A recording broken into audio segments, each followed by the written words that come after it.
langsung ke tahap pembuatan ataupun pengecatan dengan menggunakan pen airbrush. Berikut proses pengerjaannya.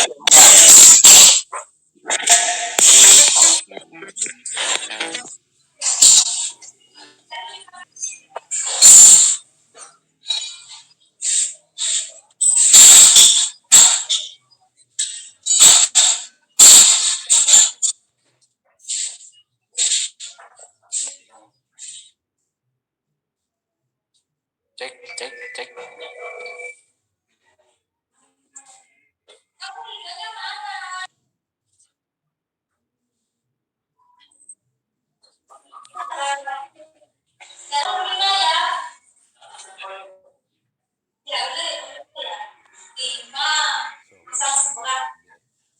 Ya yuk lahiran. Kayak ndek ini.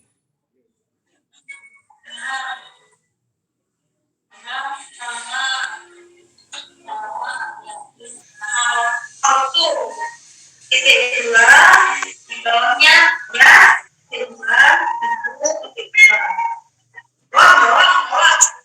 Bawah. Jangan masuk itu.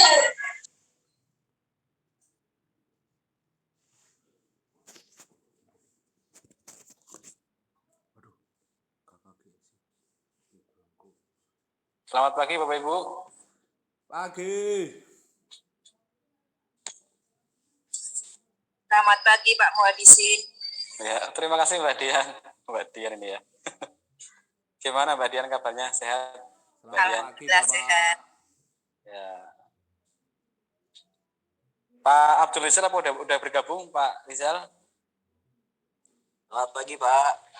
Nah, terima kasih Pak Rizal. Ini sudah keren ternyata. Ini udah jam 10 lebih 1 Pak Rizal. Gimana? Dimulai saat ini atau masih menunggu beberapa menit Pak Rizal? Ini kebetulan yang join baru 54 gitu. Padahal sehari. Paling tunggu 5 menit lagi ya Pak? 5 menit lagi Pak Rizal ya. Kalau terdaftar sih peserta sekitar 198 Pak Rizal itu. Iya. Ini baru sepertiganya. Makanya. Ya, kita tunggu beberapa menit lagi Bapak Ibu. Sambil kopi dan nyamiannya disambi Bapak Ibu itu di tempat masing-masing. Kopi dan nyamian.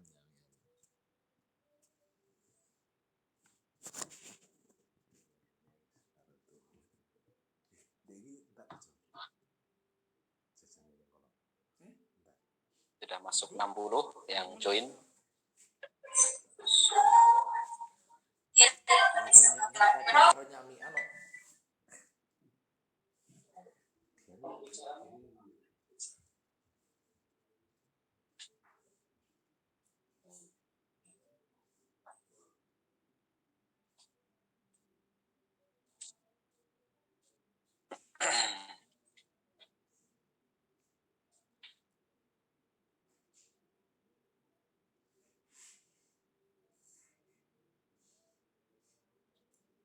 Sedang sibuk apa ini Pak Rizal? Ya, pikun-pikun aja Pak. PKM kan? Iya, kondisinya seperti ini Pak ya. Iya. Pikon. Karena sampai. Ya, sudah menjadi makanan harian Pak ya sekarang ya. Pikon, meeting itu, webinar itu. Ini KKGS Pak ya? KKGS Pak. Ya, berarti beda-beda ya tiap topik itu. Jadi misalnya kayak data science itu kan baru hari ini dibuka jam 1. Iya. Bukanya. Berarti ya kalau ini dari udah sebelumnya ya? Sudah. Jadi ini pertemuan yang keempat Pak Rizal. Okay. Data science kan pengampunya itu SMK Widyagama Pak Mawan apa ya? Iya. Saya soalnya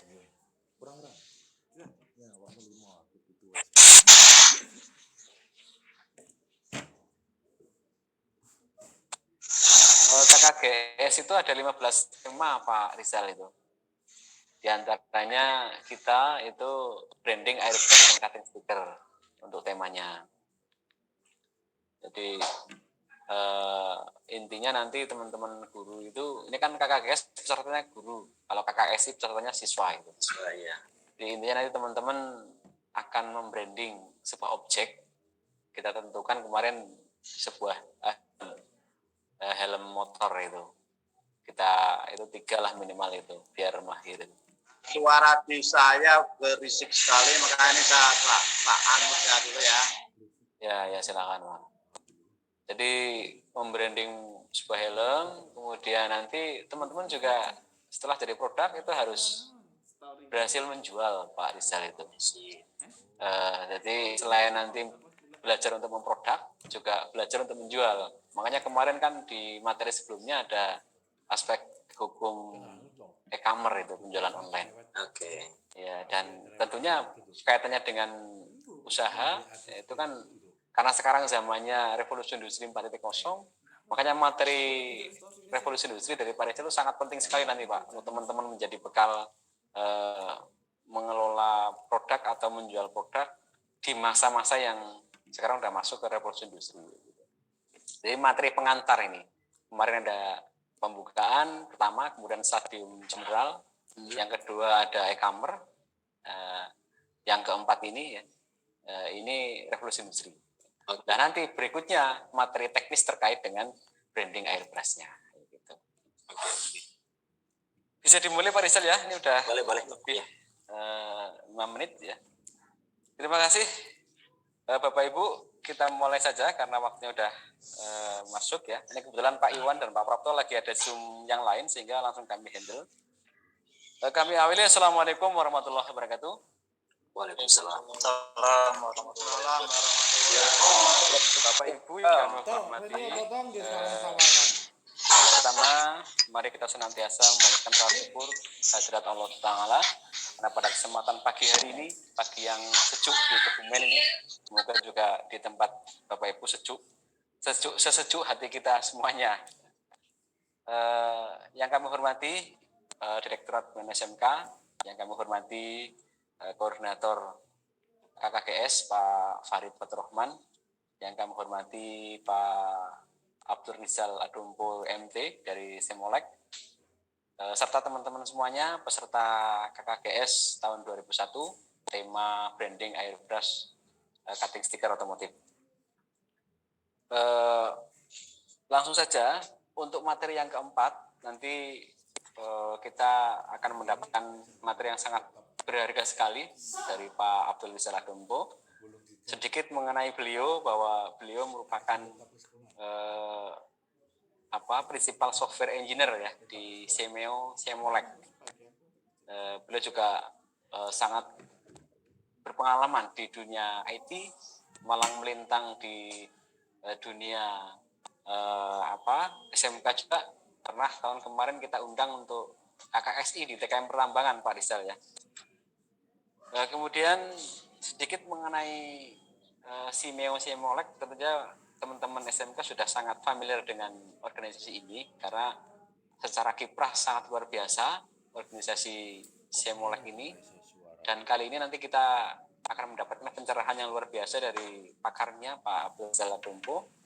Materi ini sangat penting bagi kita, terutama memang zamannya sudah revolusi industri 4.0, sehingga segala sesuatu itu harus kita kaitkan dengan zamannya. Teman-teman juga harus mulai mengarah ke sana.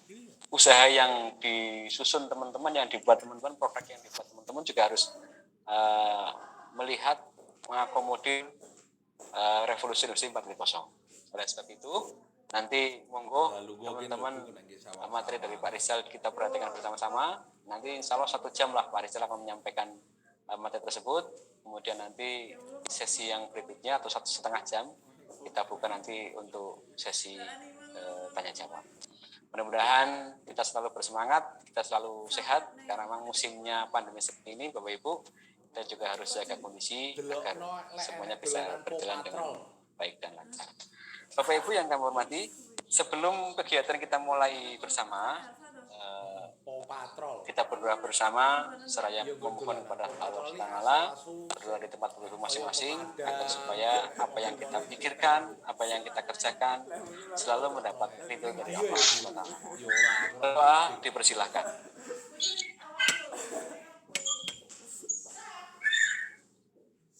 Selesai. Bapak Ibu yang kami hormati, langsung saja karena waktunya sudah pada saatnya, ini sudah terlambat 5 menit bahkan 9 menit ya. Kita di tengah kita sudah gabung Pak Abdul Rizal Adumpo dari Siamolek. Kami mohon Pak Rizal nanti kami dicurahi ya atau diberi pengalaman Pak Rizal tentang revolusi industri, tentang IT dan lain sebagainya atau kebijakan pemerintah sehingga nanti kegiatan KKGS bisa berlangsung dengan baik ya.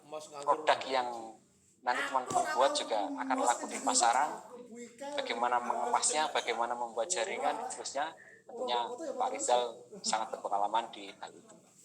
Oleh sebab itu, mohon nanti 1 jam Pak Rizal bisa memberikan materi penting itu, nanti 1,5 jam kita sesi tanya jawab. Terima kasih waktu dan tempat kami persilahkan kepada Pak Abdul Rizal Adumpo. Terima kasih. Monggo Pak Rizal. Terima kasih Pak Muhadisin. Apakah suara saya terdengar?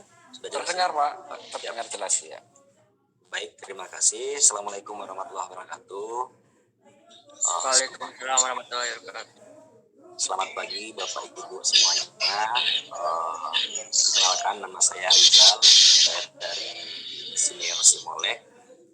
Mungkin saya langsung share screen saja ya.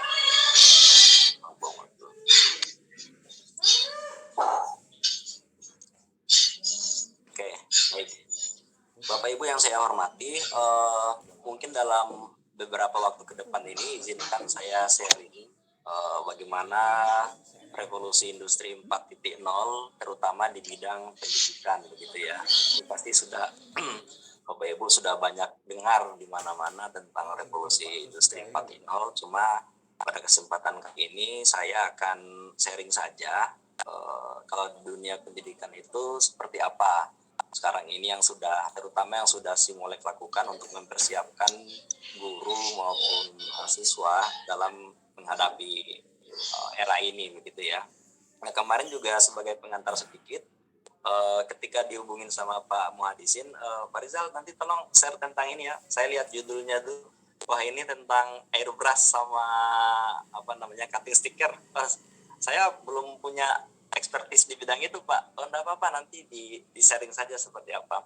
Nah, karena saya merasa bahwa semua bidang kompetensi di vokasi ini itu tidak ada salahnya untuk kita update gitu ya. Jadi bagaimana sih, tidak hanya di airbrush sebenarnya, cuma nanti coba kita lihat sama-sama ketika satu bidang keahlian tertentu itu kita terapkan atau kita enhance di dalam industri 4.0 itu akan jadi jauh lebih bermakna dan mengikuti perkembangan zaman seperti itu ya.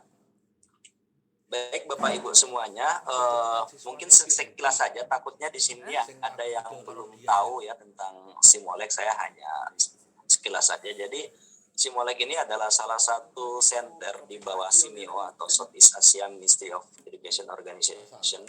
Itu kantor pusatnya ada di Bangkok, tetapi secara struktural sebenarnya kita itu ada di bawah Sekretariat Jenderal Kemendikbud ya. Jadi ini organisasi Menteri Pendidikan Asia Tenggara. Ada 26 cabang ya, atau kita sebutnya center. Salah satunya adalah Simolek. Jadi kalau vokasi itu malah dia adanya di Brunei ya, Poptek gitu. Nah, itu spesialisnya berbeda-beda Bapak Ibu. Ada yang di bidang biologi tropikal, itu di Biotrop ada di Bogor, ada yang Rekfon, yang bagian gizi, ada yang bagian budaya, ada yang bagian matematika, sains. Nah, kalau kami sendiri itu lebih fokus ke pendidikan terbuka dan jarak jauh. Jadi kantornya itu kalau Bapak Ibu main-main ke Jakarta atau di Tangsel itu ada di dalam kompleks universitas terbuka. Nah gitu ya. Jadi kita nanti ini sekalian saya sedikit promosi ya Pak Mus. Teman-teman kalau baru pertama kali dengar, kita sering sekali mengadakan berbagai macam kegiatan, terutama training, kemudian kita juga konsultasi gitu, kemudian ada research and development dan kerjasama. Jadi kalau misalnya mau kerjasama dengan Simolek, bayar nggak Pak Rizal? Oh tidak. Jadi semakin banyak mitra kita, sebenarnya semakin bagus. Yang penting nanti kita bisa lihat kira-kira mana yang cocok dengan vokasi yang ada di tempat Bapak Ibu, itu kita bisa asistensi dari sisi pendidikan terbuka dan jarak jauhnya. Itu sekilas saja tentang organisasi saya. Jadi kita sama-sama ada di Kemdikbud. Kalau Bapak Ibu SMK di bawah Dirjen Vokasi, kami di bawah Setjen, begitu ya, Sekretariat Jenderal. Nah, kita punya 7 priority areas sebenarnya ya. Dari nomor 1, mulai dari pendidikan dasar atau pendidikan dini gitu, sampai dengan pendidikan tinggi. Jadi kita masuk di seluruh tahapan pendidikan atau jenjang pendidikan. Nah, fokus yang terutama untuk SMK kenapa jadi concern itu di Simole, karena kita itu punya tanggung jawab di mempromosikan TVET ya, Technical and Vocational Educational and Training. Itu kita angkat betul-betul. Jadi untuk TVET ini sendiri kita bekerja sama dengan beberapa direktorat mitra studi, kemudian SMK yang sekarang ini, dan beberapa juga pendidikan vokasi yang ada di Asia Tenggara gitu. Jadi biasanya ada mitra. Hanya saja memang karena pandemi ini kita semua kegiatannya dibatasi jadi model Vicon seperti ini. Nah, yang terkait sekarang itu adalah sebenarnya lebih saya pengen sharing di adopting skill abad 21 gitu ya, terutama yang berhubungan dengan teknologi atau pemanfaatan teknologi yang nanti dapat menunjang vokasi Bapak Ibu, bidang keahlian atau teknik yang akan digunakan Bapak Ibu. Nah, sekarang kita Bapak Ibu masuk di digital revolution ya. Jadi kita punya framework atau target di ASEAN itu untuk sampai dengan 2 tahun lagi ya, ini 2025, itu karena kita melihat ini nanti semua masyarakat atau di ASEAN terutama itu nanti akan berbasis atau referensinya ke digital ya.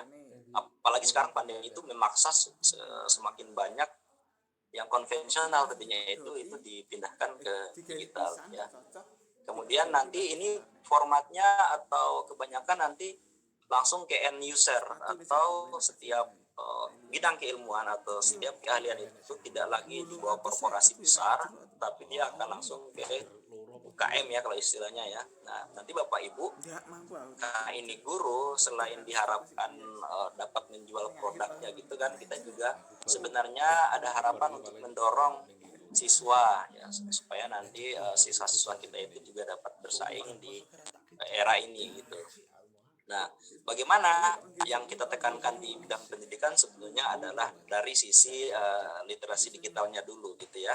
Ini nanti saya mungkin akan sedikit banyak berbicara tentang itu. Nanti di terakhir ada beberapa informasi yang berhubungan dengan latest teknologi ya, atau tools yang harusnya penting Bapak Ibu ketahui, apalagi nanti kita mau promosi tentang airbrush ya, sama cutting sticker itu yang secara digital. Nah ini ya, ini pasti sudah bosan ya lihat gambar ini ya. Jadi ini adalah di mana-mana kalau bicara revolusi industri 4.0 itu sebenarnya apa revolusi industri 4.0? Intinya kalau Bapak Ibu lihat di sini secara garis besar bahwa revolusi industri 4.0 itu sebenarnya kebangkitan. Nah, ini banyak versi, tapi kalau versi saya sebenarnya atau beberapa teman di bidang IT, ini adalah peluang atau era di mana karena sudah semakin terkoneksinya masyarakat dengan internet, kemudian banyak produk-produk yang hardware itu yang terhubung dengan IoT, dan kemudian teknologi big data juga sudah banyak dan semakin murah, dan cloud gitu, sehingga nanti engagement dari revolusi industri mulai dari 2.0 dan 3.0 itu jadi satu kesatuan. Jadi kesatuan yang sekarang dapat diakses, kuncinya lebih ke digitalisasi terutama dunia internet. Jadi itu yang membedakan antara industri 3.0 dengan industri yang sekarang 4.0. Maka malah sekarang sebenarnya ada satu istilah lagi, society 5.0 gitu kan. Itu lebih ke orangnya. Kalau yang industrinya itu sebenarnya ya pemanfaatan teknologi internet dan teknologi pendukung internet di mana itu semua stakeholder itu berkolaborasi di situ. Jadi itu kalau yang sebelum ada internet masuk ke Indonesia itu kenapa belum disebut 4.0, karena memang pertama internet masih mahal, kemudian ya alat-alat penunjang mungkin IoT-nya atau big data-nya itu belum terbentuk korpusnya gitu ya. Jadi kayaknya baru booming di sekitar 2013 sampai 2015 itu pengumpulan big data dari sosial media dan lain sebagainya, hingga sekarang yang kita kenal dengan e-commerce dan kemanfaatan yang sudah bisa dilihat dengan gamblang ya di mana gitu. Nah, ini jadi kalau misalnya bisa disimpulkan lagi bahwa ketika ada teknologi cloud, kemudian ini ada 5 teknologi sebenarnya ya, industri factory, kemudian big data, artificial intelligence. Ini nggak harus semua itu bisa disebut teknologi atau revolusi 4.0. Nah, tetapi 2 dari kondisi ini terpenuhi itu berarti dia industri tersebut itu sudah bisa disebut dengan industri 4.0. Jadi gampangnya adalah contoh Bapak Ibu kalau misalnya ini di Tokopedia itu dengan data-data yang sudah banyak, kemudian bisa di e-commerce itu dia punya semacam recommended system bahwa oh ini si A suka apa, si B suka apa, si C suka apa, sehingga nanti marketnya itu lebih tersegmentasi gitu. Kalau misalnya saya suka action figure atau suka otomotif, nanti ketika sosial media saya itu di beberapa saat awal dia dikumpulkan korpusnya, dan ketika saya menggunakan lagi aplikasi lain atau media sosial lain yang apalagi yang ada fitur e-commerce-nya, secara tidak langsung itu korpus itu membentuk sebuah big data yang diolah oleh artificial intelligence, dan itu akan memberikan sugesti atau rekomendasi sesuai dengan kita. Nah, ini juga yang digunakan oleh industri-industri factory tersebut, terutama untuk raksasa internet ya, supaya dia bisa memetakan iklan dengan lebih efektif. Kalau kita lihat kan dulu iklan susu atau iklan snack dan lain sebagainya itu minuman ringan itu satu arah ya dari televisi, misalnya contoh medianya televisi, itu dia langsung masuk ke dalam semua TV yang ada. Ketika kita nonton sinetron ada iklan, nah itu tidak pandang bulu, semua orang yang punya TV dia bisa nerima iklan itu. Jadi kita industrinya tidak bisa lihat sejauh mana ini engagement atau exposure dari iklan ini tepat di sasaran kan gitu ya. Nah, tapi ketika berbicara revolusi internet 4.0 itu tidak terjadi, malah itu kita bisa lihat bahwa ternyata segmen yang terpapar ini atau menyukai ini adalah milenial 18 sampai 25 tahun misalnya seperti itu. Atau saya mau memasarkan produk A atau cutting sticker gini ya, tidak perlu lagi kayak ngasal gitu ya. Maksud saya ngasal adalah kayak kita ngiklanin di pinggir jalan ya, ada orang baca syukur gitu, atau di koran, di pojok koran-koran iklan seperti itu. Karena itu untung-untungan ya, kita nggak bisa tahu berapa banyak yang akses, kemudian berapa banyak orang yang mungkin sekedar lihat. Nah, tapi dengan bantuan revolusi internet ini yang 4.0 ini yang memanfaatkan big data dan artificial intelligence ini, dia otomatis Bapak Ibu ketika menawarkan satu produk itu dia langsung tersegmentasi ke user yang ada, walaupun usernya tidak dikenal. Jadi keuntungannya sebenarnya lebih ke situ salah satunya ya pemanfaatannya. Oke, itu sedikit pengantar bahwa sekarang sebenarnya yang dimaksud dengan 4.0 itu seperti apa yang tadi salah satu contohnya itu dimanfaatkan data kita oleh raksasa teknologi untuk supaya nanti lebih tepat sasaran ya. Kalau dari sisi kita kan sebenarnya lebih mudah gitu ya, tapi salah satu kekurangannya mungkin di sebagian orang adalah bahwa nanti ini kita datanya diambil dan sebagainya, itu nanti pembicaraan yang lain lagi. Nah, sekarang kita lebih ke ngomongin yang arah pendidikannya itu ya. Nah, kalau pendidikan juga sebenarnya sekarang dia sudah zamannya pedagogi gitu ya Bapak Ibu. Jadi kalau misalnya education 1.0 itu masih pedagogi, masih apa namanya itu mungkin masih korespondensi, kemudian pengajaran satu arah, kemudian 2-3 itu andragogi ya yang dilakukan di berbagai macam pendidikan resmi yang ada di Indonesia. Nah, ketika masuk di pedagogi ini itu lebih menekankan ke orang itu dia pengen belajar apa ya, atau misalnya nanti Bapak Ibu ini kaitannya dengan pembelajaran sebenarnya lebih pembelajaran di industri ini. Orang itu mau belajar apa, dia bisa memilih. Jadi bukan diberikan, bukan di-given oleh satu kurikulum atau silabus yang nanti kamu harus ABCD, nanti ini kamu belajar lalu selesai gitu. Tapi lebih ke saya pengen jadi data science atau saya pengen jadi ahli digital airbrush atau apa namanya data analis dan sebagainya.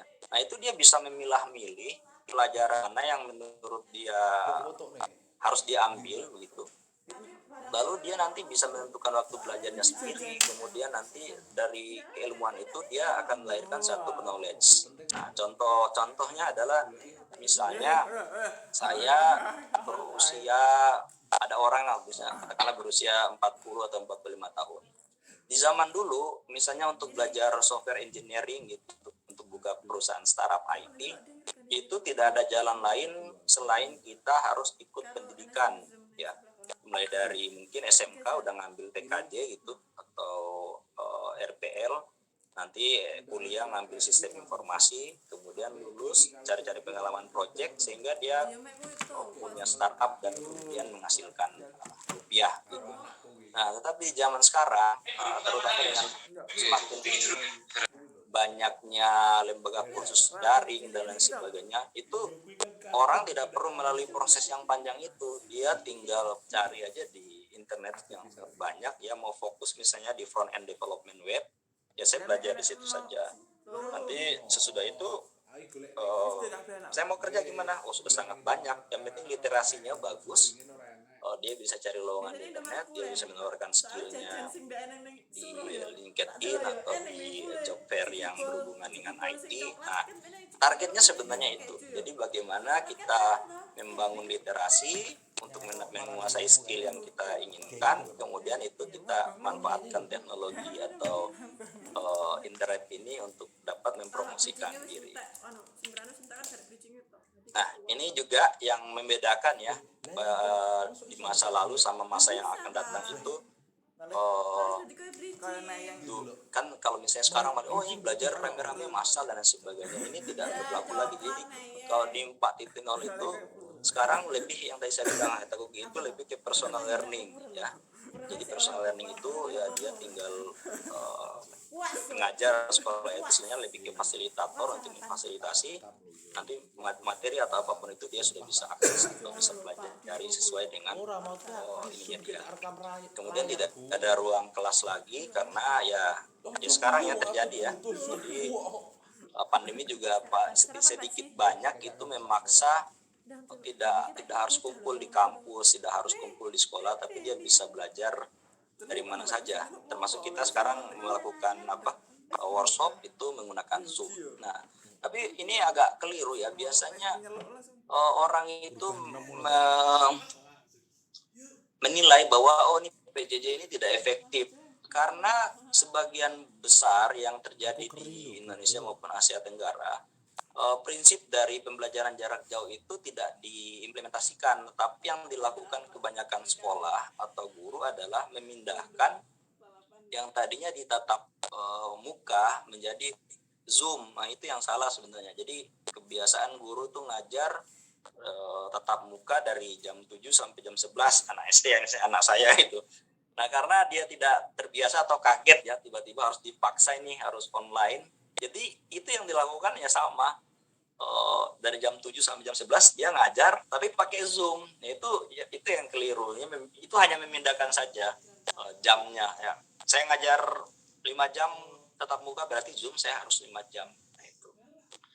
Kalau kita mengikuti apa namanya pedoman pembelajaran jarak jauh yang benar, itu harusnya tidak terjadi, atau bisa learning gap-nya itu bisa diminimalir gitu ya. Nah kemudian dari dulu itu kan ya semuanya itu fokus di guru ya, jadi sumber pembelajaran itu ada di guru. Nah sekarang kan sudah ada mesin atau dunia maya. Mesin ini dalam artian bisa simulator ya, digital simulator, atau bisa memanfaatkan hal-hal lain yang ada di sekitar kita. Nah kemudian ini yang kita juga coba inisiasi di Simulek ya, jadi kurikulum eksternal itu, atau misalnya apa ya namanya kalau di sekolah itu ya, kalau pelajaran tambahan itu, ini biasanya datang dari guru. Nah itu di zaman sekarang ini banyak yang diinisiasi oleh siswa, baik itu dalam bentuk grup belajar atau ibaratnya kalau sudah siswa terbentuk itu bisa dibuat rekomendasi peminatan sesuai dengan siswa yang belajar gitu ya. Nah kemudian untuk tesnya juga tidak zaman lagi tes mandiri, sebenarnya udah ketinggalan sekali ya kita itu menyelesaikan satu atau menentukan sebuah kompetensi itu berdasarkan tes.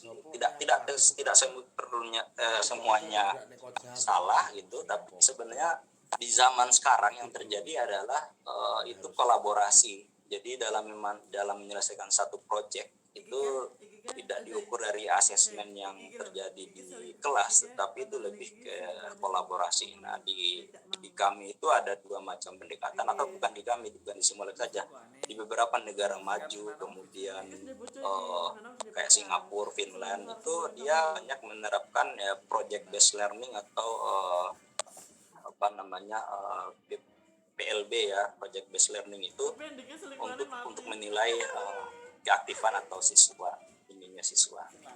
Nah, kemudian kedepannya lagi kalau Bapak Ibu perhatikan, ini sudah berlaku di beberapa negara bagian di luar ya. Jadi itu ijazah kayaknya tidak akan dapat lagi dalam mungkin 10 atau 15 tahun ke depan. Karena di beberapa profesional yang sekarang saja Bapak Ibu, itu misalnya contoh di industri teknologi engineering ya, Google atau Amazon itu dia tidak melihat lagi Anda lulus dari universitas mana, Anda itu S1 atau doktor, tidak, tapi yang dilihat adalah skillnya ya. Dan ini dibuktikan dari portofolio. Jadi misalnya kalau Google itu atau Turing ya, kalau Bapak Ibu tahu yang di IT itu ada yang Turing.com, itu dia mencari software engineering dengan gaji ribuan dolar tentu saja. Nah, itu nggak dilihat jasa tapi portofolio. Nah kalau di IT itu banyak untuk kita bisa, mereka terutama bisa melihat orang ini benar nggak dia ada namanya itu open source intelligence. Nah dengan open source intelligence mereka bisa lihat ini track recordnya orang ini selama ini sudah bagus belum. Nah itu akan dijadikan salah satu pertimbangan dari perusahaan-perusahaan untuk merekrut.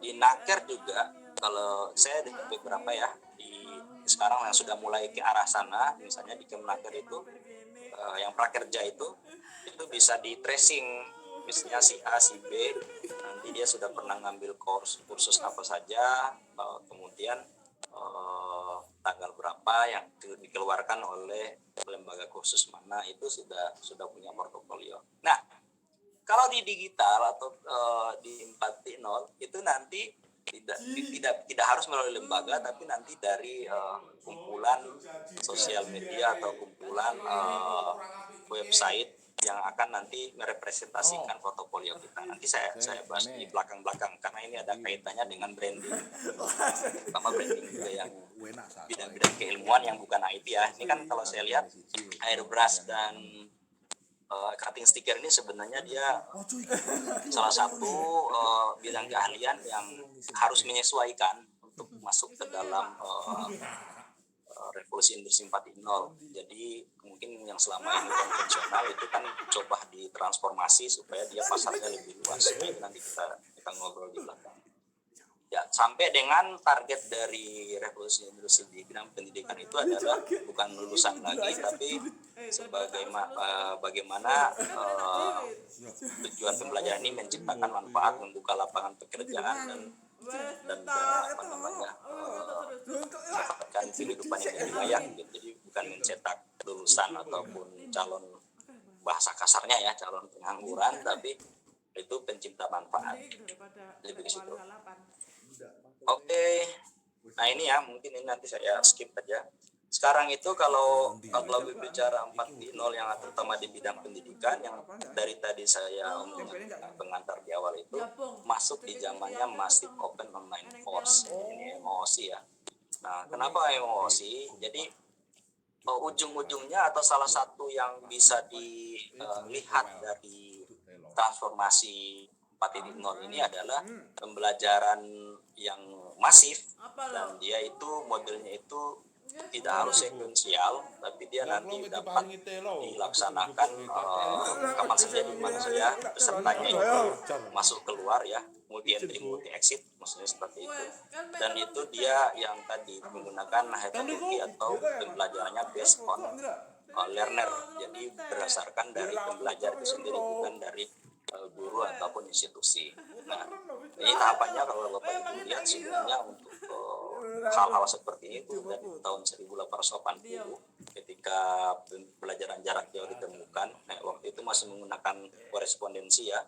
Kemudian nanti dia di tahun berikutnya itu sudah mulai ada teknologi video conference. Tapi kalau di Indonesia mungkin antara 80, 90 itu ya kita masih pakai radio lah atau TV mungkin.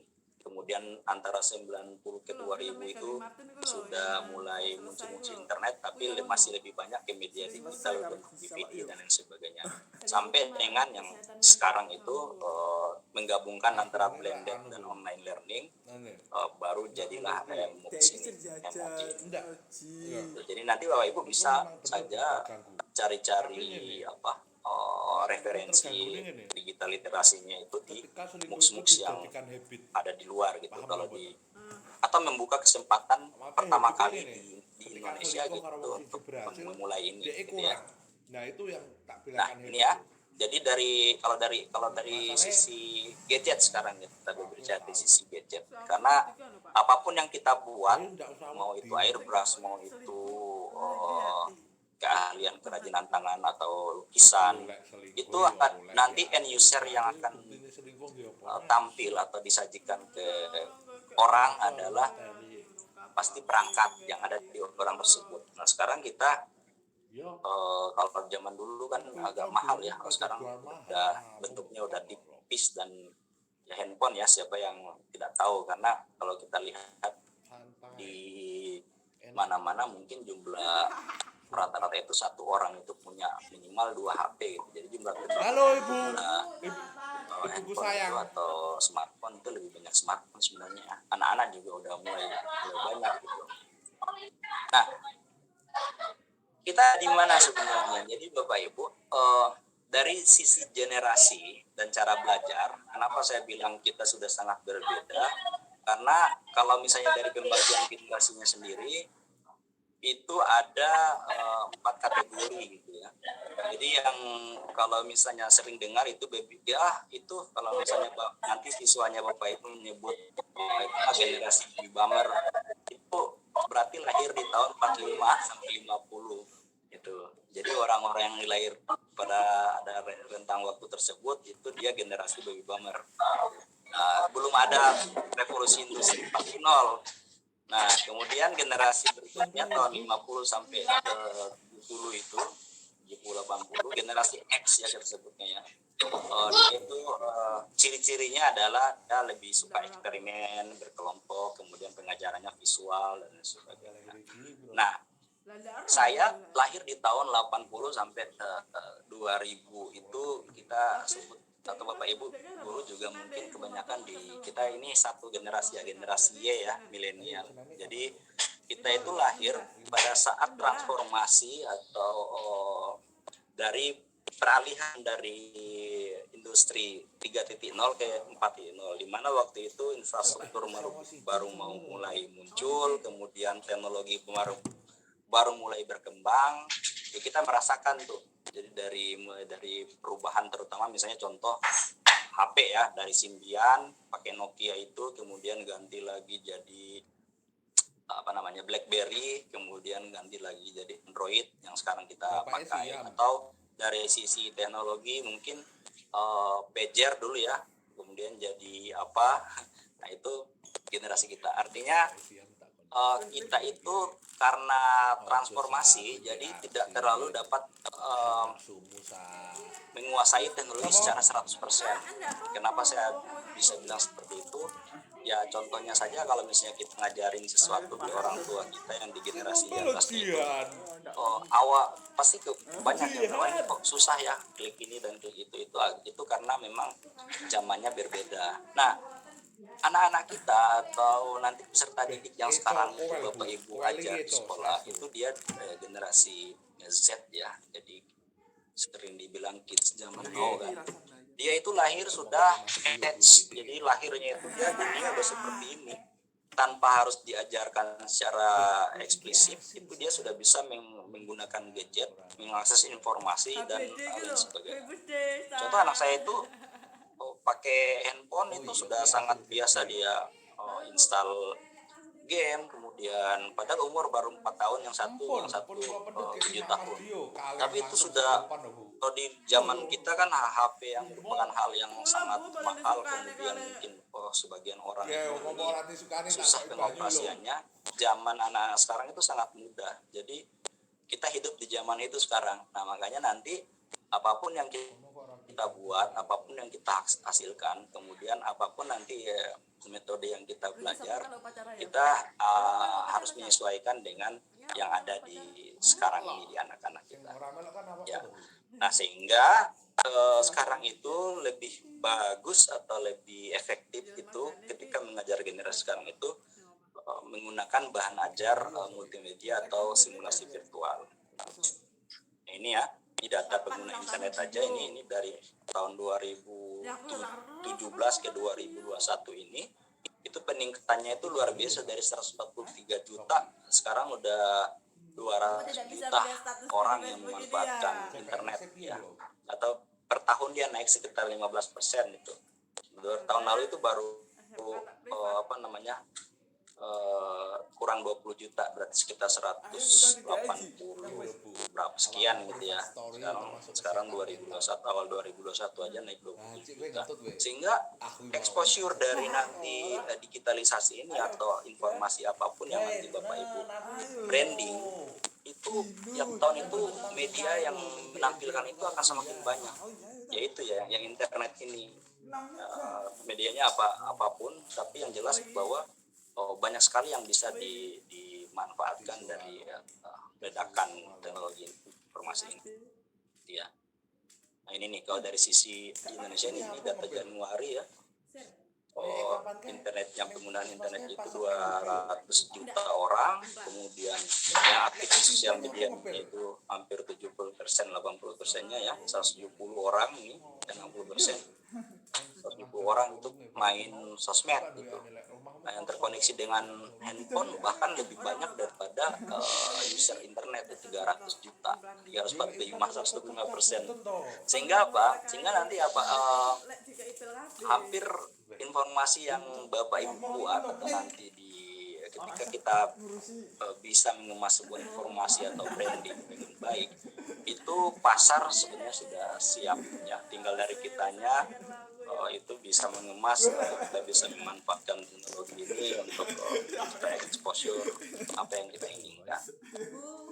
Itu, nah ini dari sisi perangkat ya, tadi ya, ternyata paling banyak itu dia menggunakan smartphone sekarang ya. Rata-rata kan orang mungkin yang pakai pakai PC itu rata-rata orang IT, tapi kalau orang umum itu dia nggak pakai IT, dia biasanya akan menggunakan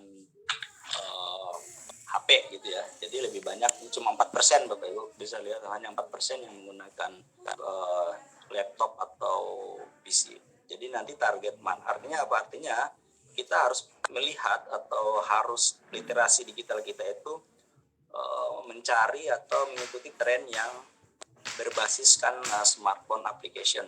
Jadi data nanti saya tunjukkan di belakang itu bentuk-bentuknya seperti apa formatnya. Nah, lalu skill-skill apa yang harus Bapak Ibu tanamkan atau ini kan di era ini? Ada 5 ya kalau kita sadar dari salah satu jurnal international conference itu. Yang pertama itu mau ndak mau Bapak Ibu nanti apapun bidang keilmuannya, apapun tekniknya itu dia harus berteman dengan teknologi. Ya, dalam artian yang tadi saya katakan itu teknologi adalah yang pertama internet, kemudian yang kedua adalah tools atau perangkat yang nanti menunjang dari sisi skill Bapak Ibu itu. Jadi itu kabar baiknya sudah tersedia, tinggal kita nanti mau kemana, mau menggunakan apa. Itu pertama.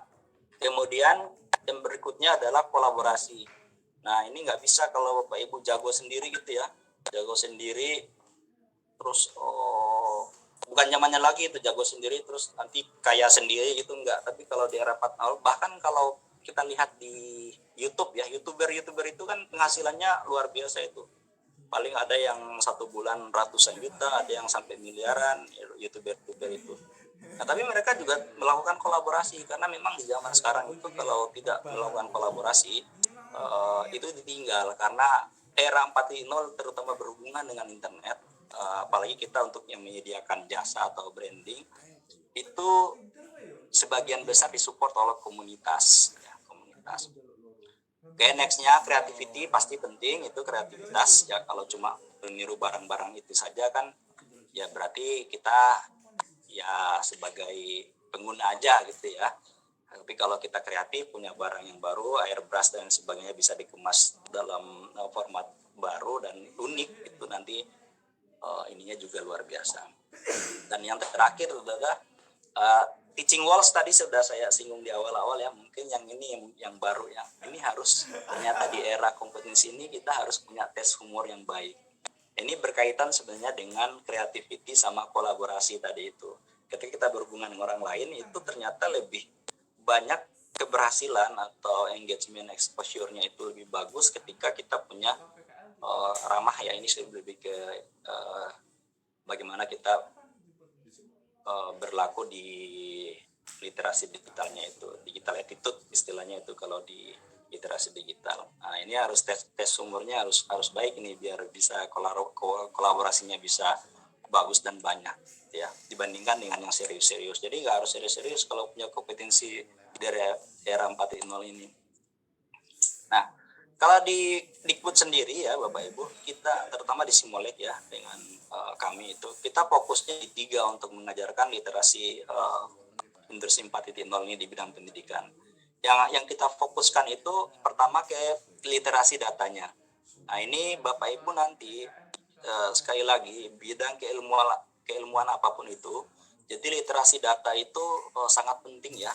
Ini untuk dapat kita manfaatkan bagaimana membaca pasar, bagaimana membaca tren-tren atau teknologi baru yang bisa kita manfaatkan sebagai peluang. Kemudian berikutnya adalah literasi teknologi. Nah, tidak harus jadi orang IT. Sekarang itu teknologi itu sudah bukan hal yang eksklusif untuk orang-orang yang ini harus programmer, ini harus orang IT, tidak. Tapi yang penting kita pemahaman terhadap bagaimana cara teknologi itu bekerja, kemudian bagaimana sistem secara general itu dia bekerja, itu harus kita kuasai. Ini ada kaitannya juga dengan yang mau saya sampaikan di slide terakhir. Jadi literasi data kita harus paham dan kita harus memahamkan ke peserta kita. Kemudian literasi teknologi. Yang terakhir adalah literasi manusia. Nah ini juga saya kira kalau ini sudah lumayan. Nah ini sebenarnya lebih ke branding ya, kalau literasi manusia ini bagaimana kita mengkomunikasikan ide kita, bagaimana kita berinteraksi di internet dan lain sebagainya. Ya ini di contoh saja ya, kalau di Kemdikbud itu salah satu yang dilakukan adalah di Pusdatin itu punya rumah belajar ya. Mungkin Bapak Ibu di SMK juga ada beberapa teman-teman guru yang sudah jadi duta rumah belajar. Ini sebenarnya salah satu cara kementerian untuk meningkatkan literasi dari sisi teknologi informasi, terutama di bidang pembelajaran ya, pembelajaran digital ini ada namanya di rumah belajar. Lalu Dikbud juga punya Indonesian Open Educational Resources atau OER Hub. Nah, apa itu? Jadi Bapak Ibu, airbrush ataupun cutting sticker ataupun akuntansi dan sebagainya, itu sebenarnya ketika kita punya satu barang yang bagus, itu kita bisa taruh bermanfaat bagi orang lain dan kita jadikan yang namanya Open Educational Resources atau semacam kalau di bagian orang-orang IT dia sebutnya open source atau open free software gitu. Tapi kalau di hub OER ini itu Bapak Ibu punya mungkin cutting sticker atau desain yang bagus, cara bikinnya seperti apa, itu bisa di-share ke dunia gitu. Kita punya dua, satu di yang untuk Asia Tenggara, satu di OER Hub. Dikbud ini juga punya. Jadi Bapak Ibu bisa, salah satu caranya adalah existing dari produk-produk Bapak Ibu di OER Hub ini. Gitu. Nah, kalau dari Simolek sendiri spesifik, kami itu fokus di beberapa teknologi ya yang kita ajarkan. Nah, ini juga Bapak Ibu yang mungkin baru pertama kali tahu Simolek, itu bisa cek di websitenya. Kita menawarkan pelatihan gratis bersertifikat ya, terutama itu untuk bagaimana cara bikin augmented reality gitu ya, virtual reality. Nah, ini jangan salah, paling Bapak Ibu bilang itu mah orang IT, saya kan airbrush, saya kan, nah nanti saya tunjukin nih ini seperti apa namanya sekarang itu airbrush itu kalau pakai teknologi ini seperti apa sih bentuknya. Mungkin ada yang baru tahu atau belum pernah mengenal yang namanya teknologi augmented reality dan VR. Tapi ini kalau misalnya dibilang baru sudah lama, tapi kalau untuk dari sisi bidang keilmuan Bapak Ibu mungkin beberapa belum tahu gitu ya. Memang beberapa belum tahu, nanti kita bisa share seperti apa. Kita juga punya learning management system, jadi kalau mau memanfaatkan pembelajaran jarak jauh, jadi nggak harus zoom lagi dan sebagainya, itu padahal ada learning management system yang dapat dimanfaatkan. Ya, nanti di MOOCs ini materi Bapak Ibu bisa akses. Ada banyak sekali literasi digital yang berhubungan dengan skill 4.0 yang bisa Bapak Ibu ikutin, bisa Bapak Ibu akses secara gratis. Atau kalau mau dapat sertifikat nanti tinggal catat tanggal-tanggal pelatihan daringnya, itu nanti kita buka untuk umum. Tapi ada kuota, itu biasanya satu kali buka itu 200 peserta ya, dalam waktu 2 minggu atau 3 minggu, dan sumber belajar lainnya. Nah, ini contohnya, ini di masa pandemi itu sekitar 36.000 ya yang pakai kelas digital ini. Tapi kalau harusnya sih kalau terekspos lebih jauh itu lebih banyak juga. Nah, ini yang emosi Simoleknya ya. Jadi kita punya course. Kalau Bapak Ibu biasa pakai edX atau Udemy ya, ini mirip-mirip lah seperti itu. Kita juga sudah punya, silakan diakses. Siapa tahu ingin bikin konten mempromosikan airbrush dan cutting stickernya, tapi medianya apa nih? Saya bisa pakai, ada nggak yang ditawarkan Simolek? Ada banyak Pak, ada bisa pakai whiteboard animation, pakai AR, VR dan sebagainya. Itu Bapak Ibu tinggal cari saja, nanti di belajar sendiri. Kalau misalnya pengen diajari Simolek itu ada jadwalnya. Nah, biasanya kita yang saya sebutkan tadi itu. Dan semuanya itu gratis, jadi bisa diakses. Nah, ini ya contohnya. Ini kalau di STEM itu ya, sains, teknologi, elektronik dan matematik, itu dia bisa di biologi seperti ini gitu. Kalau diterapkan di semua bidang keahlian vokasi, walaupun mungkin nanti pemanfaatannya tidak sama ya satu sama lain. Jadi mungkin kalau untuk di airbrush dia jadi seperti apa, nah itu nanti akan kelihatan ketika sudah tahu. Nah, artinya teknologi ini ada teknologi ini bisa digunakan, teknologi ini gratis ya untuk dipelajari. Tetapi nanti ketika implementasinya itu mungkin tidak akan sama atau berbeda antara satu bidang keahlian dengan bidang keahlian lain. Tidak semuanya bisa di 3D-kan, tidak semuanya bisa di AR VR-kan. Nanti ada hal-hal tertentu. Paling tidak bisa digunakan untuk branding atau iklan gitu ya. Nah, ini demografinya saya skip saja. OERs dia juga tadi yang saya bilang, jadi ya bentuknya seperti ini Bapak Ibu ya. Mungkin di pertemuan sebelumnya tadi disinggung sama Pak Mus, ada tentang haki gitu ya. Jadi memang penting. Tapi yang lebih spesifik lagi mungkin yang bisa saya share. Mungkin kemarin sudah di-share ya tentang Creative Commons ini license. Jadi Bapak Ibu nanti konten-konten digital atau file-file airbrush yang berbentuk digital itu ketika di online kan harus memahami license ya untuk hak cipta. Itu saya kira sudah dijelaskan narasumber sebelumnya. Cuma kalau di sistem OERs yang ada di Simulink itu kita sudah menyediakan semacam ini ya, yang kodenya seperti ini. Jadi pas upload konten itu dia langsung mengenerate digital atribut atau hak cipta, penggunaan hak cipta, informasi penggunaan hak cipta yang itu standarnya internasional. Jadi tidak usah, ini gimana ya cara saya share-nya, itu nggak perlu lagi. Itu sudah by system. Jadi Bapak Ibu tinggal punya konten apa, upload. Saya mau menentukan ini saya boleh dipakai tapi bayar misalnya gitu, atau saya ini boleh pakai tapi ini harus mencantumkan nama saya, itu langsung tergenerate atribut internasionalnya seperti ini. Itu yang sumber belajar yang kita siapkan. Nah, kalau bentuk-bentuk simulator itu saya coba saya cek dulu ya, apa namanya. Biasanya kalau di pembelajaran Industri 4.0 itu atau daring,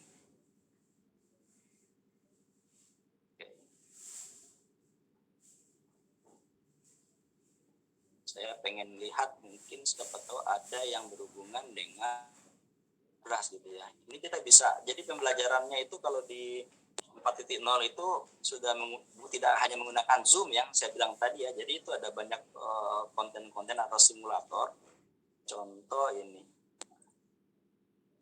Wah, ini sepertinya yang coret menyoret itu tidak ada ya, tapi kita bisa buatkan seperti ini ya untuk mungkin dan saya berwarna atau cahaya ya kalau yang kayak beras itu. Nah, ini misalnya ya.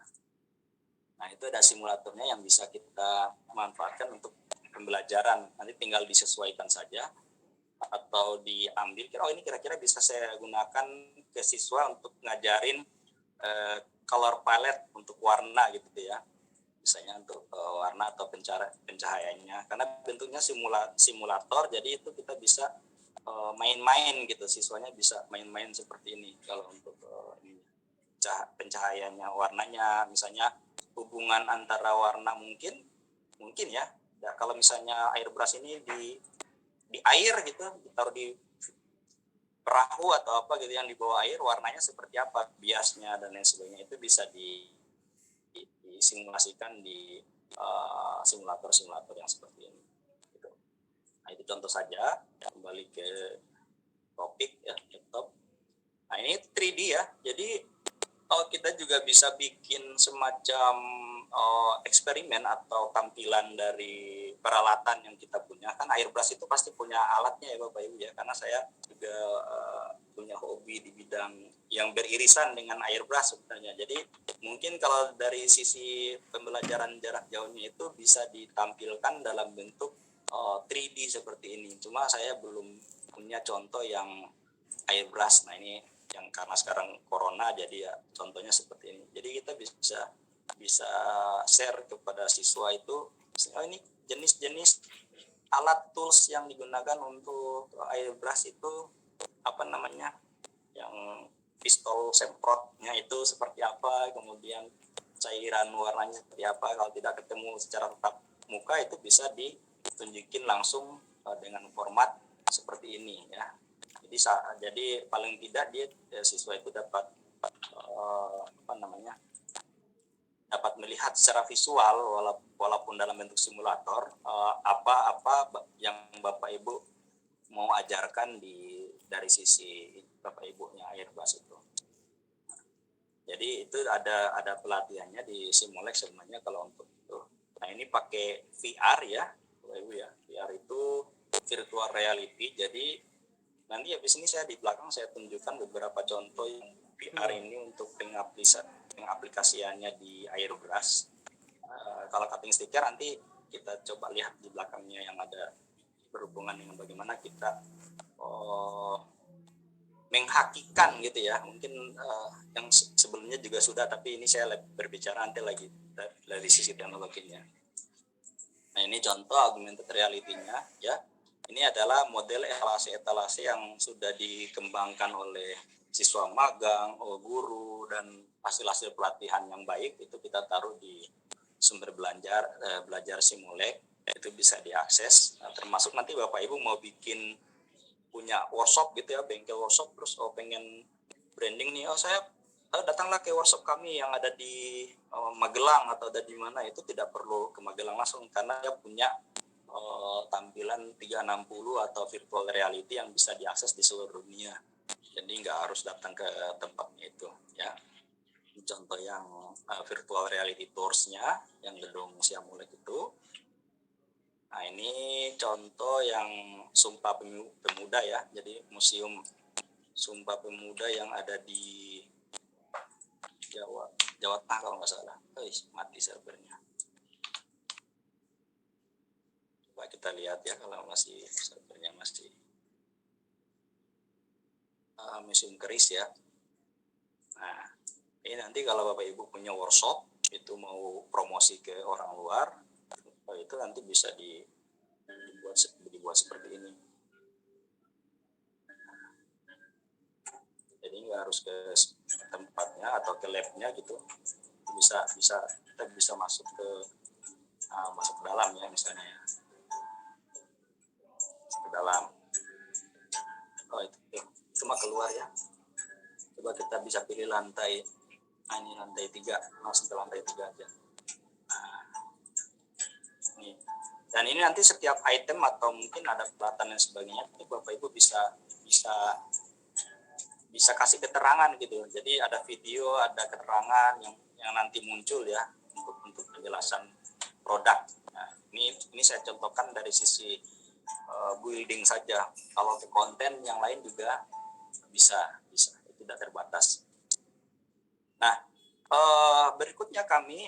langkah berikutnya kami itu kita bikin creative camps ya. Ini mirip-miripnya ini embrio dari yang KKGI ya, yang sekarang yang guru-guru. Sebenarnya itu awalnya dari creative camps ini ya, kita itu bikin lomba karena dengan banyak lomba itu harapannya beberapa bidang keahlian praktis itu dapat dikuasai dengan cepat. Jadi creative camps itu udah kita lakukan dari tahun 2017 kalau nggak salah, dan itu dari Asia Tenggara pesertanya. Proyek yang dihasilkan juga sangat banyak, ada 344 output. Kalau yang guru ini siswa ya, kalau yang guru dulu ada gabungan guru dan siswa. Bapak Ibu di sini mungkin sebagian juga pernah ikut gitu. Tapi kalau misalnya yang guru itu, yang benar-benar guru itu baru sekarang. Jadi kita bisa buat pola-pola seperti ini. Nah, bagaimana caranya misalnya Bapak Ibu ingin ada pendampingan AR atau VR di Simulek selain dari online itu? Itu bisa kita adakan MOU dengan sekolah Bapak Ibu. Tapi biasanya kalau MOU itu kita ada komitmen untuk kita dampingi selama 1 tahun gitu ya, selama tahun. Jadi kita ajarkan SDM-nya, kita identifikasi nanti fokus di bidang apa, baru kita kembangkan sama-sama program 1 tahun untuk jadi satu bahan ajar yang utuh. Itu biasanya kalau kita mau kerjasama di Simulek. Contoh-contohnya saja ya ini ya, biar kita segera ke diskusi. Nah ini juga di bidang lain ya, karena saya tidak punya, terus terang saya belum terlalu punya pengalaman Pak di bidang airbrush itu mau diapakan. Jadi saya sharing aja, jadi nanti keluar ide-idenya kan, ini bisa nih dilakukan. Jadi tidak harus di bidang airbrush. Yang saya pengen sampaikan adalah ini ada teknologi ini ada tools dan fasilitas, Bapak Ibu bisa ekspresi untuk disesuaikan dengan ini Bapak Ibu. Nah, jadi banyak lomba ya sebenarnya ya, dan kita sebutnya itu sekolah pencetak wirausaha. Ini sebenarnya siswa-siswa nanti diberikan pemahaman tentang technopreneurship seperti itu, baru nanti ini ada PIC-nya sendiri disimulate sebenarnya kalau SPW ini. Cuma itu siswa itu diajak technopreneur, dan sekarang itu putaran uangnya tuh menurut informasi ada sekitar 6 miliar ya selama 3 batch. Nah, itu ada 1.100 lebih lah untuk. Nah, ini program-program juga yang kita dorong supaya nanti siswa itu ilmunya itu kepakai dari si technopreneurship gitu. Oke, nah sekarang kita ke ring yang ini ya, yang terkait dengan Bapak Ibu. Jadi apa yang harus Bapak Ibu kira-kira kalau di airbrush itu seperti apa brandingnya di cutting sticker otomotif? Mungkin kalau saya lihat jadwal dari Pak Mus itu ada beberapa narasumber yang akan menyampaikan dengan lebih komprehensif ya, dengan lebih detail. Cuma setidaknya ini saya kasih pengantar saja. Ini Bapak Ibu bisa ada 4 kategori ya, atau 4 poin yang bisa digunakan untuk branding airbrush dan cutting sticker otomotif ini di dunia 4.0. Yang pertama adalah kemampuan atau literasi di bidang digital marketing. Ini bisa dicapai 2 cara Bapak Ibu, belajar otodidak ya, atau menggunakan pihak ketiga atau jasa konsultan yang memang fokus di digital marketing. Kalau mau repot, kalau mau instan gitu ya, itu bisa pakai konsultan digital marketing. Tapi saran saya, sangat banyak itu tutorial. Sekali lagi ini sebenarnya membutuhkan literasi kita saja. Kalau mau cari informasi apa itu sangat banyak itu yang gratis. Nah, itu untuk membangun digital marketing. Pertama itu. Yang kedua adalah kita harus membangun personal branding ya. Jadi Pak siapa, Pak Hadi atau Pak Iwan misalnya, itu saya punya keahlian di bidang airbrush, saya punya usaha di bidang cutting sticker otomotif. Tapi kalau personal brandingnya tidak dibangun, ada sangat banyak kompetitor lain yang sudah memiliki usaha yang sama, ya kan? Sebenarnya bukannya di 2 bidang ini, di semua bidang apapun itu, tapi yang dikenal itu pasti hanya beberapa segelintir. Nah, kalau diperhatikan yang terkenal itu yang dia sukses membangun personal brandingnya. Nah, berikutnya yang memiliki portofolio. Ini saya tidak bilang lagi ini portofolio yang testimoni atau fisik yang ada di lokasi ya, tapi lebih yang ada di dunia maya atau di internet. Ini harus punya. Personal branding itu beda dengan portofolio. Kalau personal branding itu saya nanti akan contohkan, karena kebetulan saya hobi juga tuh bikin airbrush pakai saya punya hobi action figure gitu Bapak Ibu, jadi saya suka pakai airbrush itu. Yang terakhir media. Jadi media yang akan kita gunakan untuk sebagai rumah ya untuk 3 hal ini. Oke, kita lihat satu-satu. Nah, ini ya, pertama digital marketing dulu. Kalau Bapak Ibu perhatikan ya, ini kita bicara income ya. Ini ada salah satu namanya Udemy. Jadi kalau Bapak Ibu jago di bidang airbrush dan sudah punya di branding yang bagus, tidak ada salahnya bikin tutorial atau course yang bisa yang diupload di platform-platform seperti contohnya Udemy ini. Ya kasih harga murah aja, mungkin ilmunya itu atau bikin video itu sekitar 5 atau 10 gitu yang beberapa menit. Kasih harga 9, ini contohnya 99.000, tapi lihat yang ikut sampai yang ikut itu ada 3.000 orang ya, 99.000 kali 3.000 siswa berapa? Ini Bapak Ibu nggak ngajar loh, ini cuma kayak naruh konten tutorial airbrush gitu atau cutting sticker, nanti ada yang nyangkut gitu. Dan ini teman-teman semuanya rata-rata buka kartu aja, penghasilan tambahannya itu bikin course seperti ini kami. Karena memang kita nggak tahu klien kita itu dari mana saja. Nah, ini coba Bapak Ibu perhatikan jumlah siswanya itu ada 600.000 lebih kali 99.000. Jadi dia mengakses course ini itu bayar 99.000. Kalau orang biasa kan, saya pengen belajar ini, mau cuma 99.000 ini. Tapi teknik dan skill Bapak Ibu itu nanti yang ngambil dari bukan hanya dari Indonesia, bukan dari siswa-siswanya saja, tapi bisa jadi jumlah ini unlimited. Siapa sangka bisa jadi kaya dan bukan dari apa-apa, tapi dari passive income seperti ini. Nah, itu kan sangat suatu hal yang luar biasa ya. Nah, dan ini sudah dilakukan oleh beberapa teman-teman saya, dan saya sudah melihat sendiri bahwa ini sangat berhasil. Cuma nanti kita memang brandingnya harus bagus. Kemudian terutama saya belum lihat nih yang airbrush ini Bapak Ibu, ini kesempatan juga. Di Indonesia itu belum ada yang buat course-nya. Kalau yang lain-lain kan kayak Photoshop, Corel itu mungkin sudah banyak, tapi kalau airbrush itu masih jarang ya. Saya nggak pernah lihat kalau yang untuk course online itu. Mungkin kurang update. Nah, kita mulai dari personal branding. Ada 5 tips ya Bapak Ibu ya. Kalau nanti kita memulai untuk yang sebelum ke arah tadi itu. Yang pertama itu biasanya kalau di internet itu namanya itu harus konsisten. Jadi kalau misalnya usaha 3D Jombang gitu, itu samain semua, mau di Instagram, mau di Facebook, Twitter, itu sama. Jangan di Twitter namanya A, di ini namanya B, itu nanti personal brandingnya tidak terlalu bagus. Nah, lalu ini harus upload ya profil sosial media secara berkala. Artinya apa? Bapak Ibu silakan bikin portofolio apa itu diupload. Jadi orang-orang nanti akan tahu, oh ternyata ini si ahli, memang ahli dia di bidang airbrush. Ini banyak sekali tutorial yang dia bikin ya. Nah, ini yang paling menentukan sebenarnya yang ketiga ini.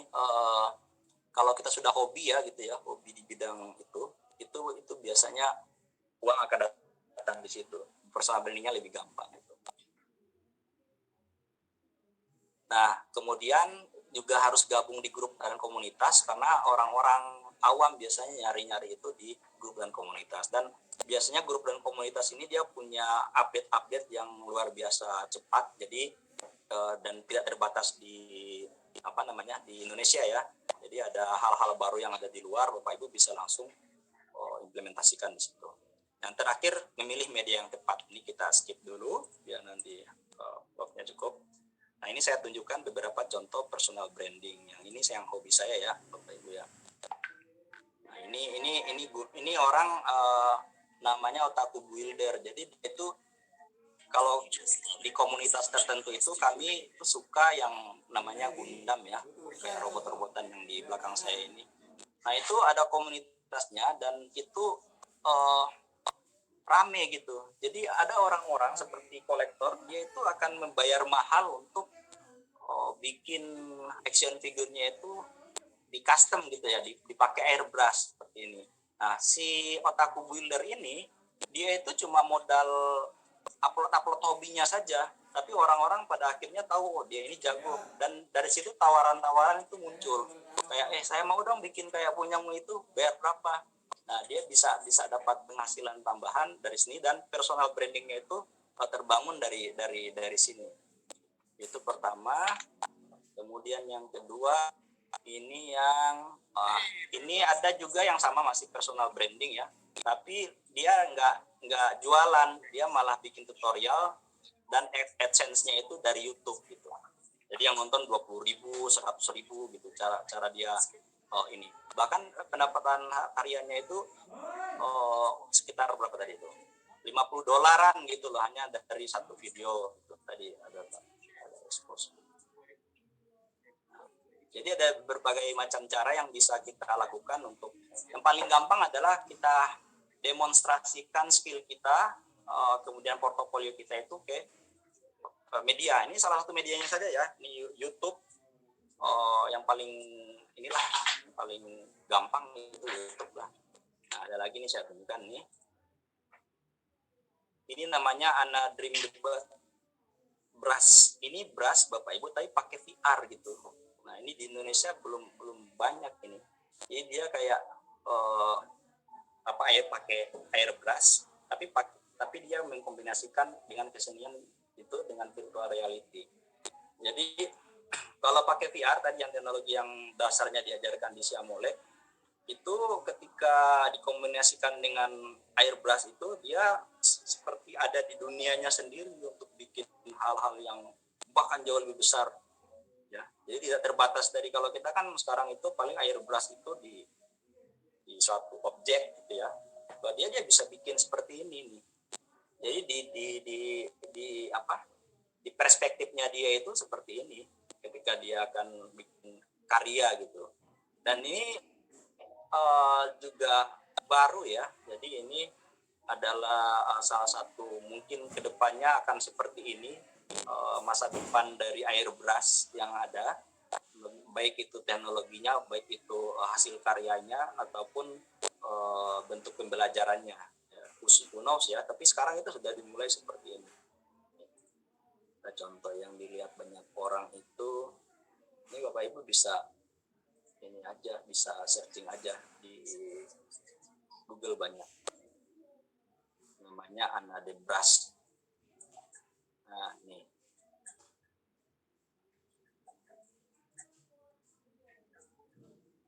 jadi pakai VR ya, pakai airbrush tapi pakai VR.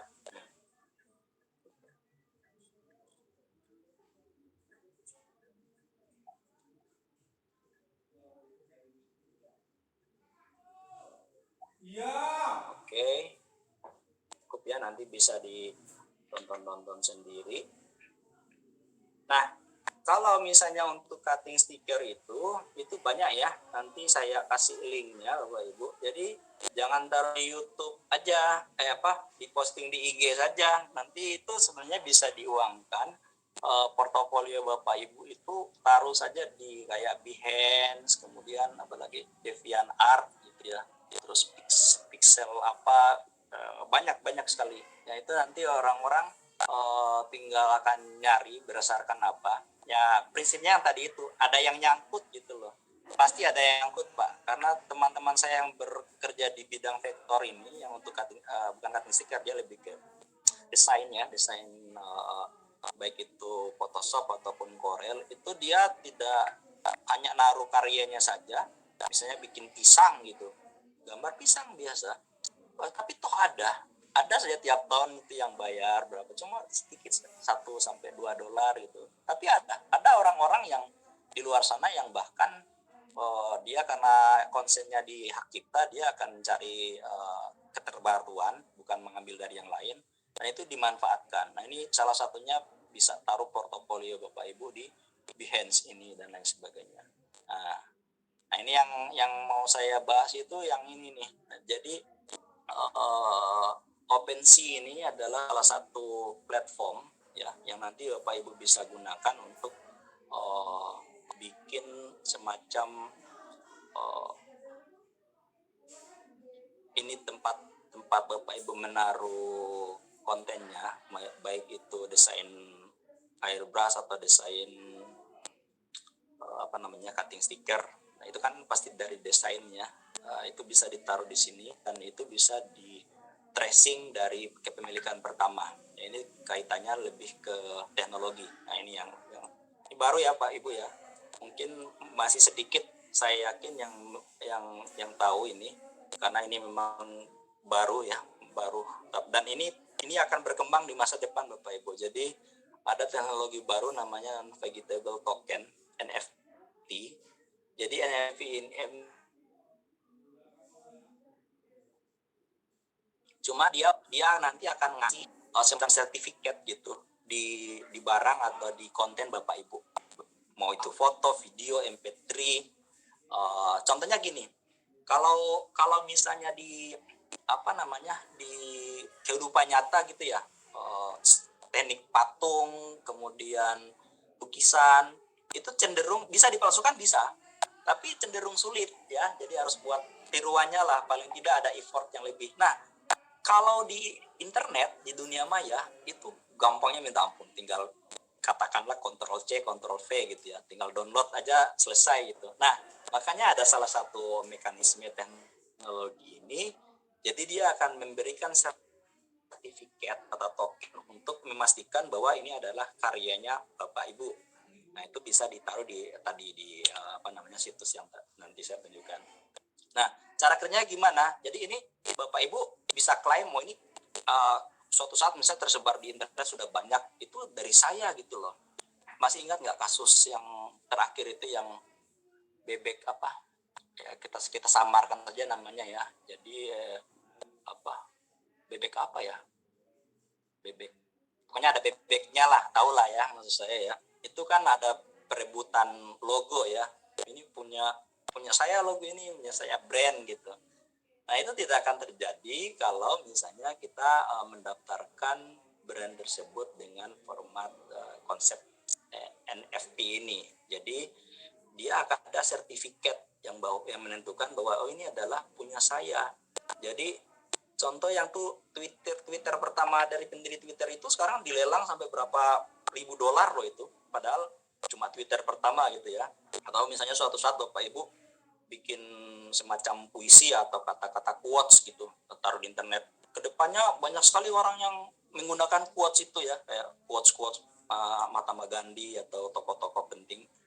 Nah, kalau biasanya dipakai di sini itu nanti Bapak Ibu bisa orang-orang bisa tahu bahwa ini punya saya sebenarnya. Jadi prinsipnya adalah ini akan melindungi karya Bapak Ibu. Kemudian karya Bapak Ibu itu bisa didistribusikan dengan model kayak Bitcoin, bukan Bitcoin, dengan model blockchain yang menggunakan teknologi kripto. Jadi ini karyanya itu terserah kita mau kita simpan saja atau mau kita jual atau mau kita kasih royalti, itu tidak ada masalah. Nah, ini websitenya ada yang paling terkenal ini ya, OpenSea.io, bisa dicoba juga. Knife Gateway, Valuable Foundation, Christie ini itu bisa Bapak Ibu coba sebentar. Nah, ini saya tunjukkan dulu salah satunya. Nah, ini ya. Nah, ini websitenya nih. Nah, jadi orang-orang itu nanti misalnya kayak ini, wah ini apa nih?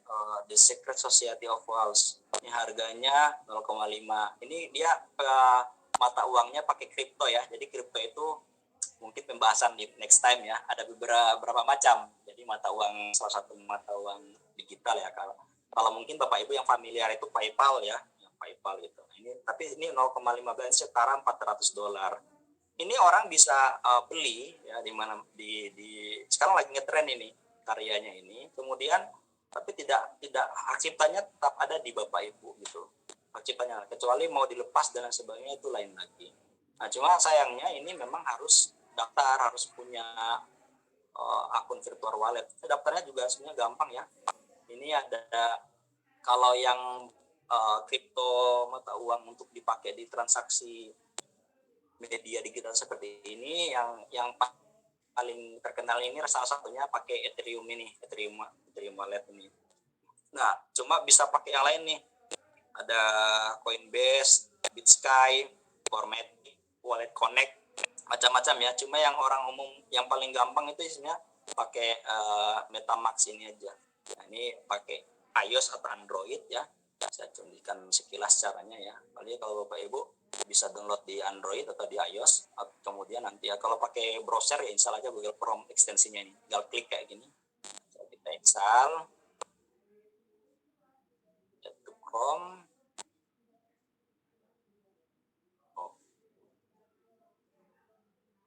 Nah, sudah nih. Lalu tinggal tinggal register aja. Nah, bikin dompet digital gitu ya. Ini kan kayak dompet digital kita lah. Nah, jadi nanti hasil dari ada orang beli atau apapun itu,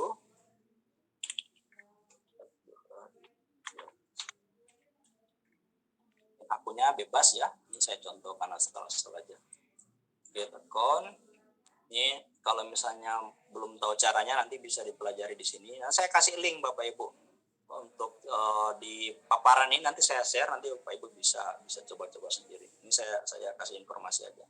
Nah, kayak gini kan, ini nanti ini kan pistol bulk hidden solar as. Nah, ini saya copy ya. Next. Nah, tadi apa yang lupa? Nah, tadi pistol, nah itu harus diketik sesuai itu. Lagi. Nah, ini copy.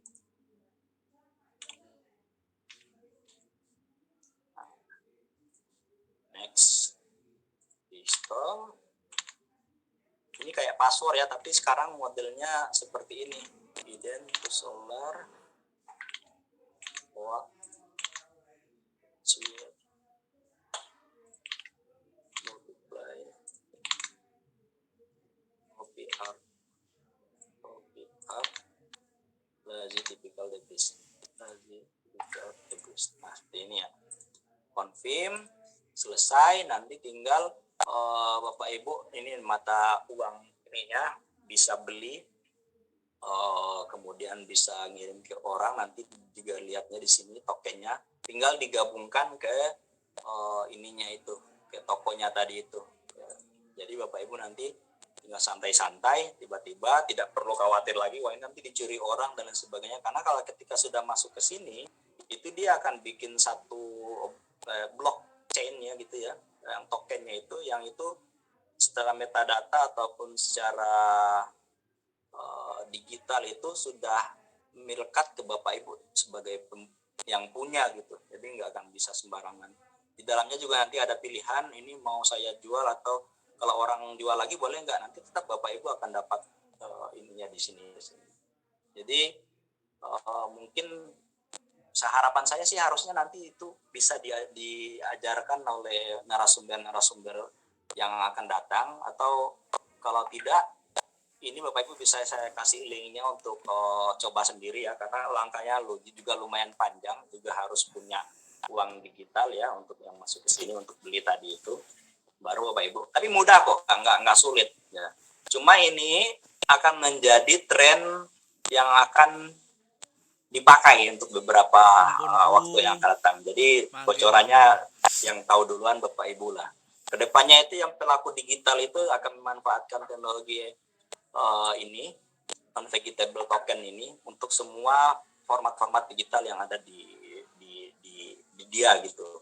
Kalau saya juga punya barang digital yang bagus atau apapun itu saya taruh di sini aja. Jadi sudah ada paten gitu ya, semacam paten yang tapi bisa kita komersilkan gitu.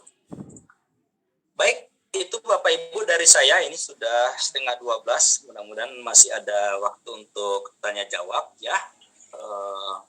Kita tanya jawab saja, karena kalau mau bicara tentang teknologi 4.0 sebenarnya sangat amat luas, cuma fokusnya yang penting di sini saja ya tadi ya. Jadi key dari presentasi saya ini sebenarnya untuk sharing ke Bapak Ibu bagaimana kita bikin branding ya, kemudian memperhatikan digital marketing, kemudian membuat banyak portofolio dan memilih media yang tepat. Nah, kalau ini sudah dikuasai, otomatis yang lain itu tinggal, ini kan usaha ya tinggal berdoa, nanti tinggal masuk uangnya itu seperti tadi itu ya, seperti ini atau ini gitu. Itu saja dari saya, terima kasih atas waktunya yang diberikan. Saya kembalikan dulu ke moderator untuk tanya jawab. Assalamualaikum warahmatullahi wabarakatuh. Waalaikumsalam. Terima kasih sekali Pak Rizal, luar biasa sekali materinya. Ternyata setelah kami konsen mendengarkan, ada sisi yang lain yang lebih up gitu ya dari branding Airbrush. Ternyata kalau kita kaitkan dengan revolusi industri 4.0, nah ini membuka wacana teman-teman semuanya. Jadi tidak hanya produk ya, kemudian jual, tapi ada hal lain yang berkaitan dengan branding Airbrush yang bisa mendatangkan income terkait dengan revolusi industri 4.0. Ini mungkin pengalaman baru bagi kami Pak Rizal. Terima kasih sekali. Teman-teman semuanya, ini masih ada waktu beberapa menit ya. Monggo nanti teman-teman yang ingin menanyakan sesuatu berkaitan dengan materi tadi dari Pak Rizal, kaitannya dengan branding Airbrush, itu sangat up banget ya, dan perlu kita ketahui karena ke depan akan seperti itu. Kita buka yang pertama, nanti mungkin ada 3 termin Pak Rizal ya. Untuk termin pertama 2 penanya, kemudian kedua 2 penanya, ketiga 3 penanya, 2 penanya, jadi 2-2. Mudah-mudahan nanti sebelum adzan zuhur lah sudah selesai, karena ada satu konvensi di tempat kami, kalau melangkai adzan zuhur berarti harus konsekuensinya menyiapkan makan siang Pak Rizal itu. Kita buka termin pertama 2 penanya, monggo silakan. Yang raise hand mungkin ada? Silakan. Kita buka dulu, coba ada yang resen enggak Pak Iman ya? Yang resen, coba Pak Iman dibuka. Nggak ada. Yang chat mungkin Pak Iman silakan dilihat yang chat.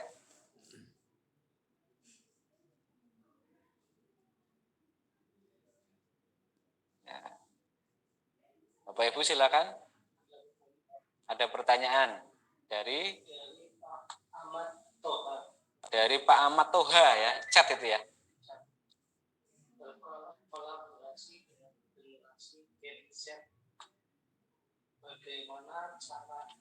Oh. Ya, di chat ada dari Pak Toha. Pertanyaannya Pak Rizal itu kita akomodir dulu ya. Bagaimana caranya, cara yang efektif ya, upaya produktif, positif. Coba dibacakan Pak Iman. Berkolaborasi dengan generasi Z. Gen Z. Ya, dari chat muncul Pak Toha ya, dari Pak Toha. Bagaimana cara efektif atau upaya produktif? Intinya bekerja sama dengan generasi Z ya. Itu yang pertama. Nanti satu lagi yang di chat Iman dicoba dibuka ke atas ya.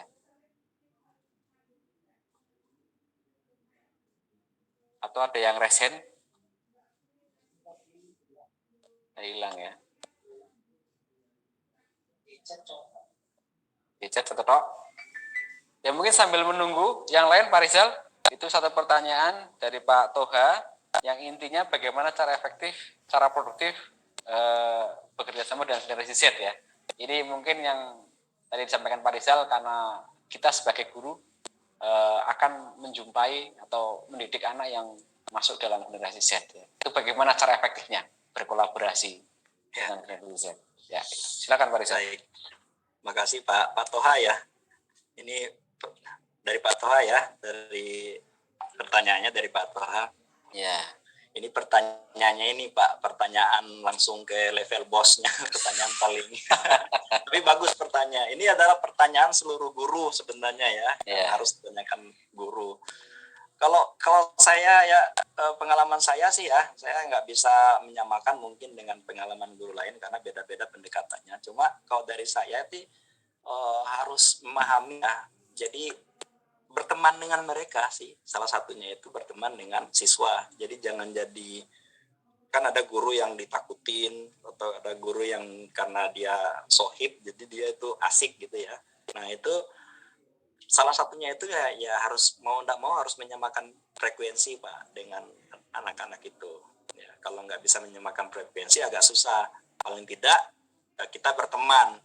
Kalau sudah berteman paling ada itu baru kita bisa ngajakin ke lain-lainnya. Makanya itu kami itu biasanya yang kalau lihat paparan saya tadi, ketika kita ingin mencapai satu proses pembelajaran yang ingin dicapai, misalnya bikin project based learning, membuat animasi 3 dimensi. Itu kita kolaborasikan antara guru dan siswa. Guru itu sebagai konseptor, siswanya ini yang eksekutor. Jadi dia kan, kalau guru kan udah ya kira generasi atas itu udah susah lah kalau belajar hal baru. Tapi dia dari sisi konseptornya, dari sisi idenya mungkin yang mengarahkan guru, tapi bagian yang untuk eksekusi, belajar 3D-nya, bikin aplikasinya itu siswanya. Itu pola itu kita lakukan dan lumayan produktif Pak, berhasil gitu. Kalau ada pendekatan lain saya kurang tahu karena saya juga belum pernah ngajar ya secara di kelas, maksudnya secara umum. Tapi kalau ada beberapa yang tim, saya pernah terlibat beberapa proyek dengan anak-anak muda, dengan anak-anak SMK. Itu mereka kalau satu frekuensi nyambung, jadi lebih nyaman, jadi nggak kaku. Ada kalanya mungkin dia itu pintar, kemudian tapi karena segan ya gurunya, aduh segan saya ini, jadi idenya nggak keluar.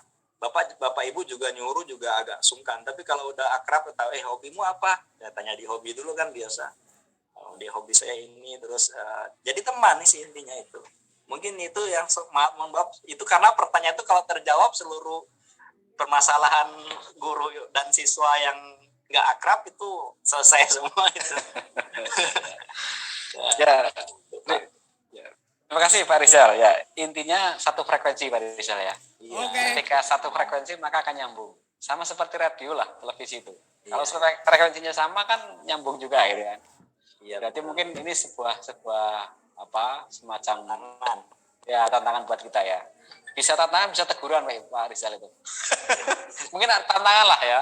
Tantangan itu lebih meningkatkan belajar kita, ya, menyamakan frekuensi dengan gradasi Z itu. Ya, terima kasih Pak Rizal. Yang lain mungkin Bapak Ibu silakan.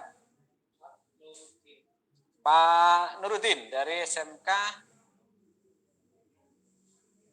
Raisen ya. Ah, ini. Oh Pak Nurudin di chat ya. Itu disampaikan Pak Iman coba.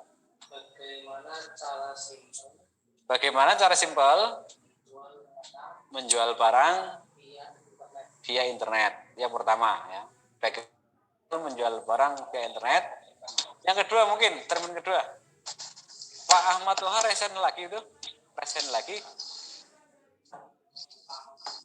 Ya, boleh silakan Pak Toha. Ya, maturun. Silakan Pak Toha. Terima kasih Pak Rizal.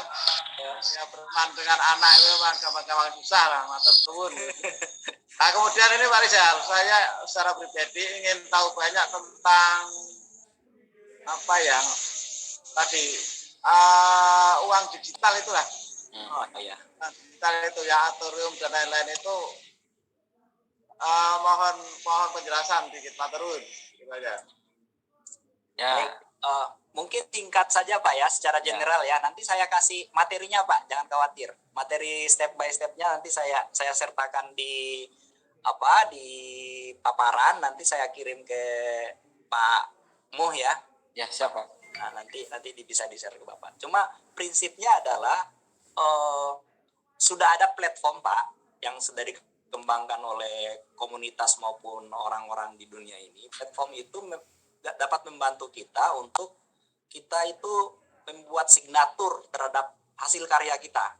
Katakanlah kayak kita punya sertifikat tanah gitu loh Pak. Atau kita punya yang itu adalah orang itu kalau sudah kita taruh di situ, itu punya kita, tidak akan bisa lagi diklaim-klaim orang, di-download bajakannya, itu nggak akan bisa lagi.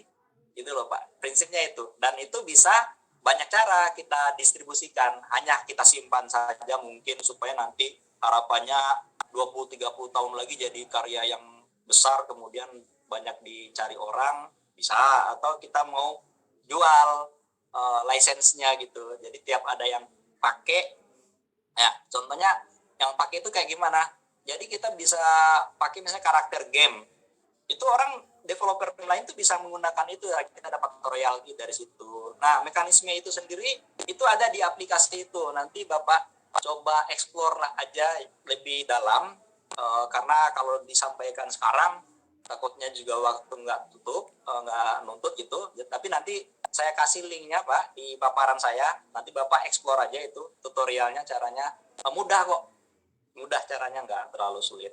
Yang penting Bapak sudah punya akun ke sana, tinggal taruh, prinsipnya ya, tinggal taruh, ya biarkan nanti uang itu datang. Kalau ada yang nyangkut gitu. Jadi lupain aja, nanti paling tiap bulan dibuka, ada yang beli ternyata dari Amerika atau dari Eropa. Ya kita nggak pernah tahu kan. Gitu.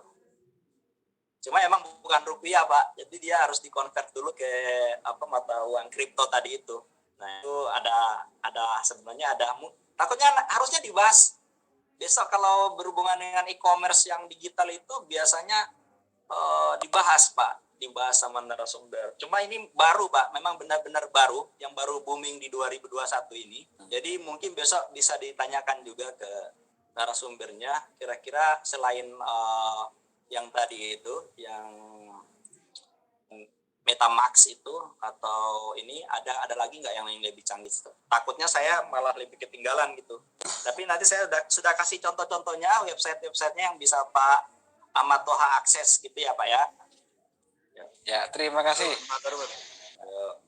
Satu lagi Pak Rizal itu yang pertanyaan sebelumnya. Bagaimana cara simpel menjual barang via internet itu? Itu dari Pak siapa tadi itu? Pak Nurudin. Pak Nurudin ya itu. Kalau ini Pak, Cara simpel. Iya, Umum, simpel Pak, ya? itu kan objektif ya, Pak. Ini subjektif ya. Jadi kalau ya paling gampang menurut Bapak itu kan ada internet itu kan luas, ada yang pakai paling paling apa simpel di saya belum tentu simpel di orang lain gitu. Tapi kita coba secara general umum, secara masyarakat orang-orang umum itu tahu Facebook kan ya. Ya. Paling gampang di Facebook. Di Facebook itu sudah ada marketplace yang dia wilayah per wilayah, jadi per kota Kebumen atau per desa juga sudah ada. Jadi nanti dari situ saja Jo, yang paling simpel sih situ. Saya sering ikut kalau misalnya pengen cari apa di daerah Pamulang, cari pot bunga atau apa, ya saya jual aja di situ, cari di situ atau jual di situ. Biasanya ada forum jual beli di wilayah-wilayah di marketplace Facebook. Itu paling simpel, Pak. Ya kalau mau lebih jangkauannya lebih luas, yaitu taruh di marketplace yang kayak Tokopedia, Bukalapak. Cuma itu nggak simpel lagi ya, itu harus bikin akun dan lain sebagainya. Ya, terima kasih Pak Rizal. Semoga Relatif saja itu, Pak. Mudah-mudahan menjawab ya. Ya, Pakai WhatsApp juga simpel, Pak. Jual-jual grup-grup kan itu. di termin ketiga ini ada chat lagi nih Pak Rizal dari SMK Bani Muslim Pati ya. Izin Ya. bertanya Pak, bagaimana cara memblow up